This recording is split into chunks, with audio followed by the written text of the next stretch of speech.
again. Today I'm showing you guys something very cool, very easy. So what I have set up here is a bunch of little machines. And okay, first of all I need to take a bit of this design for Power Update Detector is by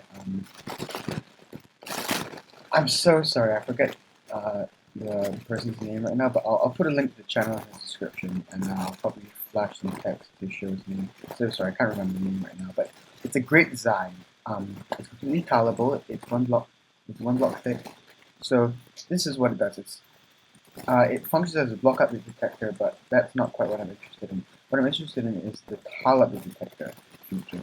Now, not many people actually know about this, but there are these things called tile updates. For example, if you put these in a chest, click out of a chest, or even click on an empty space. And you can hear that each time I do any one of those things, it's causing this to move. Okay? So I'll show that to you right now. If I open this, you can see that cauldron over there because it can move. So these are things that store tile data. There may be more, but these are the common ones. Chest, most commonly. Let's see, hold on. Also cauldrons and basically anything with a GUI nearly. There are one or two exceptions. So, for example, if you take something out of a cauldron, fill it with water, that will cause a tile update. Dispensers, droppers, tuning note blocks. I think if you let me get a sword. I think if you power them, they should cause a tile update. Let me check that. I'm actually only just exploring this. Anyway, well, tuning it will cause a tile update. Very interestingly. Furnaces, and that includes like if they finish a smelting operation. So this can act as both a block update detector and a tile update detector, which is very interesting. Beacons and hoppers. Now you'll notice I skipped the ender chest, and that's because the ender chest does not in fact cause tile updates. You'll notice, by the way, that a tile update also occurs if you place something that has tile ID in it. And the reason that the ender chest does not cause tile updates is because tile updates, these are stored in the world. In other words, if you deleted like this chunk that I'm standing in, these would be deleted, the tile data would be deleted. Ender chests, on the other hand, are not stored in the chunk data. They are stored by player data, which means that when you open these and change the tile ID, that's stored within your player information. It's not actually stored within the chunk itself. Only the ender chest block is stored there. So, interesting effects of this.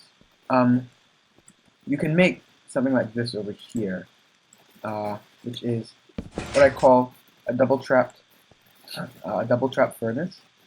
So, if you had, say, where's my thing? Cephalin recently discovered this glitch in which you can create floating sand or gravel in vanilla. I'm just going to use a dragon egg here because why not? I'm creative.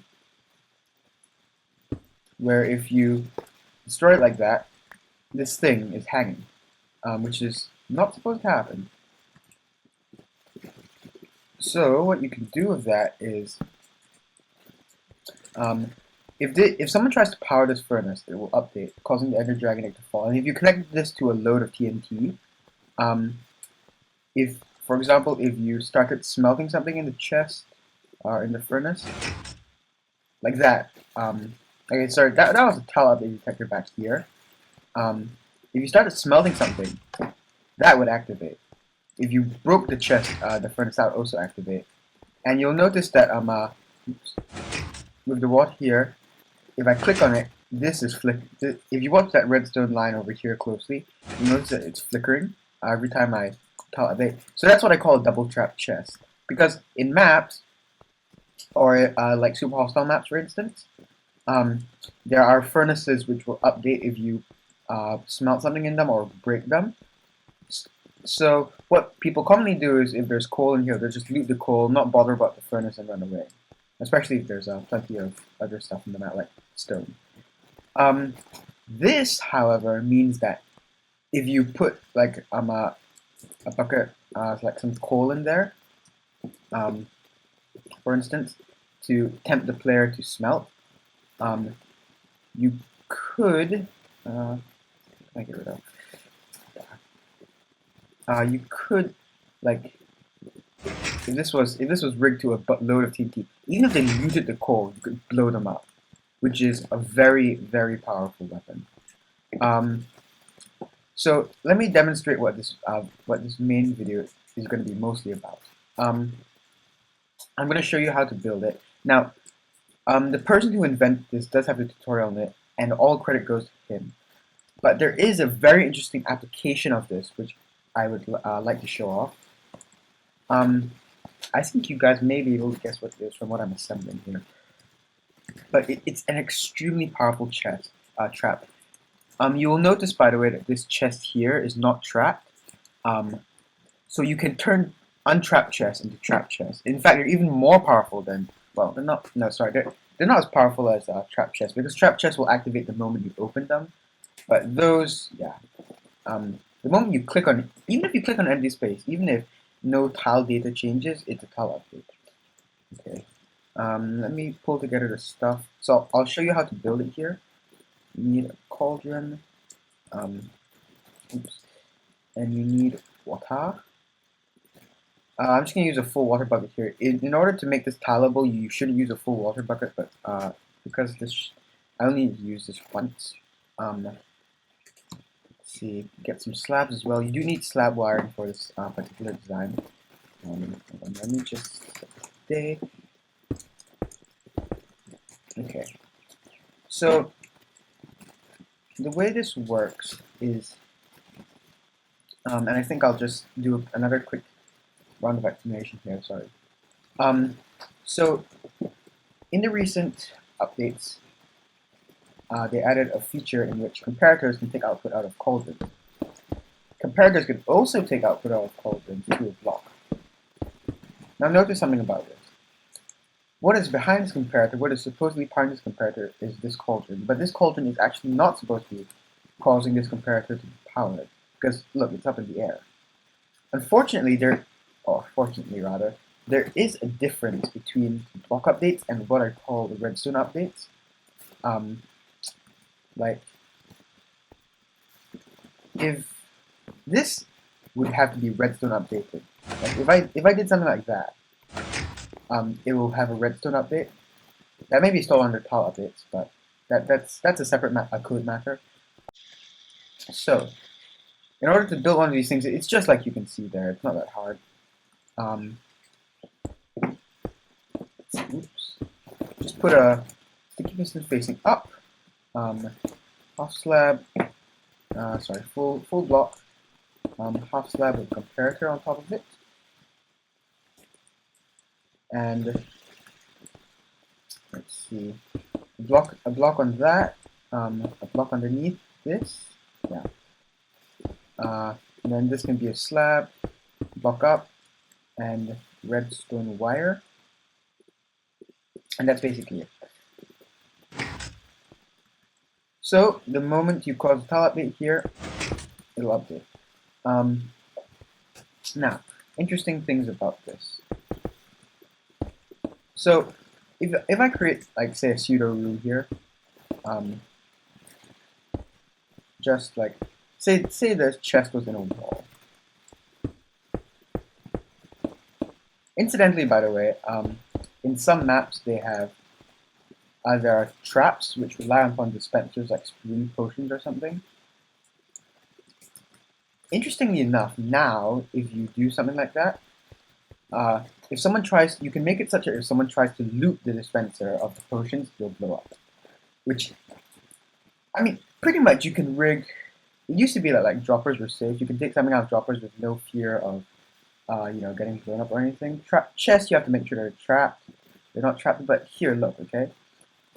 You can blow someone up if you give them like a free cauldron. You can blow someone up if you give them a note block. You can blow someone up if you give them a furnace, an untrapped chest, anything. And if you don't understand this and you're not and you aren't aware of it, these will get you. I mean, there is absolutely no way you can not know about this. You in order to beat the system, you have to know about these traps. I mean, it will cause an update if you break the chest to move the items, if you take something from the chest, if you click on an empty space, even if you break the block behind the chest, it will still activate the trap. So think about that for a second. I mean, how powerful is that? Anyway, so back to seriousness. As if this wasn't serious enough. So, sorry. So if you take an output here, and you attach it to, say, an RS NOR. Hold on, sorry. I'm forgetting how to assemble an RS NOR.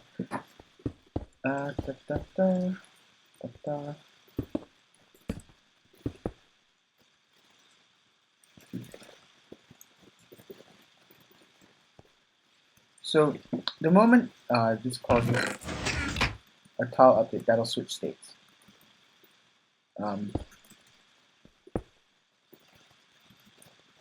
Yeah, let me. Yeah. So what you could do with this is, if you attach this in turn to what some of us like to call nuclear minecarts.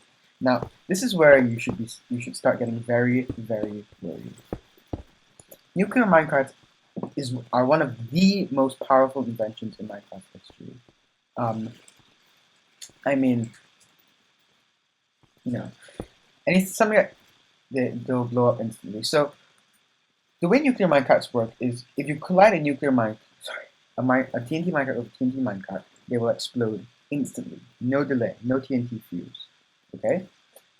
And since you can stack lots of entities onto one rail line. By the way, I'm gonna put about 50 down. Yeah.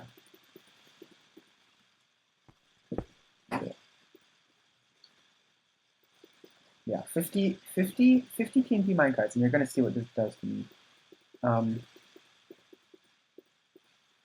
Okay, now I do not want to touch that chest now, because it would be so dangerous. Actually, I think I'll deactivate this first. Okay, good. So that's working.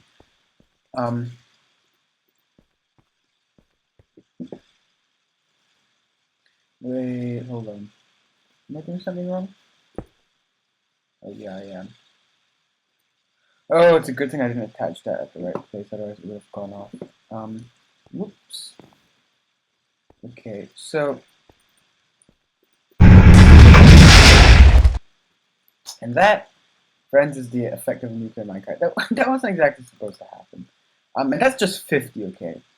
So I've talked to my friends. One of them's making a map, and he said that it may be theoretically possible to create a real nuclear minecart. And by a real nuclear minecart, what I mean is a minecart with a severely increased, a very heavily increased blast radius. So you can increase the blast radii of creepers now, such that when they blow up, they'll create a very, very powerful explosion. Let's see if we can get this guy to blow up. No, we can't. Anyway, but I think it may be possible using MCEdit to make a TNT minecart with an extremely increased blast radius. And the reason you would want to do this is so that, number one, there'll be less entities. So if a player happens to see the one entity that happens to be the TNT minecart, they won't get suspicious. Like if you see 50 entities on your screen, you're going to be very suspicious, or worried about the area coming up next. But if you see, say, one entity, you know, one entity is pretty normal on your screen. It may just be like a natural spawn or something. So, and the other thing about this is that if you did know about this trap and knew that it was there, even if you deactivated the trap, all you would get would be like a cauldron and a comparator and some redstone and a sticky piston and like one TNT minecart. Because the TNT minecart, if you just happen to destroy it as an entity, it should only drop one piece of TNT. It shouldn't drop a piece of supercharged TNT. It should just drop one piece of normal TNT. I mean that remains for further testing because I can't quite figure out the MC edit. Anyway, so let me build up the trap proper, and I'll get back to you. Okay, guys, I need to clear something up first. In case anyone was thinking, by the way, you know me, artist. Look, here's a chest, right? And let's say there's something in it. Why would I want to take it out of the chest? Why would I do that if I knew it was trapped, right? Why would I break the chest?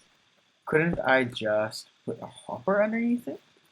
So, I'm going to show you that tile update detectors will still detect that.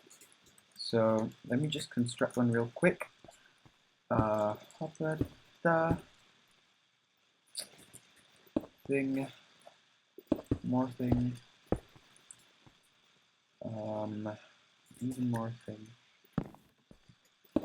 And, you know, basically, if one of these traps happens to, if you happen to know that one of those traps is there, unless you know exactly what you're doing, you better not play with it. It's playing with fire. Okay, so let's put a chest down, and let's put a bunch of stuff in it. So, if you tried to take something out of this chest by hopper, even if you knew it was trapped, like this. Hold on. Wait, what's going on here? Shouldn't this hopper be taking stuff out of this chest? Oh no, sorry, it's how right there. Yeah. Oops. That, by the way, is the reason why you can't take stuff out. If you say there was a floor here, and there was a chest here, and there was a wall, like this was in a wall, and this was the floor. If you tried to get a hopper underneath that, the hopper wouldn't be able to do anything. And if you happen to see a redstone wire and you broke it, you could activate. This would turn off, and if this redstone wire turns off, you can get it to blow you to smithereens. So back to where I finished building the evil trap side. Okay, guys, I need to clear one last thing up. I still want to test whether this works. Whether taking something in or out of a chest by hopper will cause an update. So what I'm going to try to do is, you can see that the TUD is still working. If something gets put into this chest by tile update, it should cause, by hopper, it should cause a tile update. Yeah, like that. So the logic holds that if you try to take something out of a chest, it will cause a tile update. If you somehow manage to break this up so that it wouldn't be powering a hopper. But as you can see, if you try to put something into a chest by hopper, it will cause a tile update. So back to now I'll go back to building traps of evilness. Alright guys, so I'm back. I have the trap rigged up. It's back thereabouts. And you can see I'm in survival mode. Now obviously all of this redstone would be hidden, but just for these purposes. So I'm gonna say like I was standing here, and if I try to break the chest, I'll blow up. So I'm gonna take something out of the chest. Okay. Now are you frightened? Oh man. 50 TNT minecarts. Now, you will notice that this doesn't actually destroy any of the dropped items. So, if the map maker were very nice, very vexy nice, you would just do this, and you'd be able to come back here and collect all your items, and you would be severely scared and confuzzled, and you would be forever scarred for life. If the map maker were not nice, he would put lava underneath here to burn all your items. So, be warned, mortals. chests are no longer safe, not even trap chests, nor are note blocks, nor are furnaces, nor are droppers or dispensers. Ender chests, on the other hand, still are. Well, actually, no, ender chests aren't safe, in fact. Well, no, hang on a second, they are. Yeah, ender chests are still safe. So feel happy for that. Unfortunately, you can only store, what, 3/4 of an inventory in an ender chest. So yeah. It's scary, guys. You know? Oh man, this is gonna be so cool. I hope that like Vex or someone sees this, because even though Vex has said himself he may be stopping the Super Hostile series, or I think he said it. If I'm wrong, I'm sorry. But if Amlap or someone saw this, wow. Beware, mortals. Peace and destruction is sorry, what? Destruction is upon your land. Chests are no longer safe. Neither are note blocks, as I said. But anyway, that has been my take on the tile update detector and how it can be used for evilness and much more. Thank you guys very much for watching. This has been Mea Artist in a creative world building stuff, and I'll see you next time. Have a good day. Bye bye.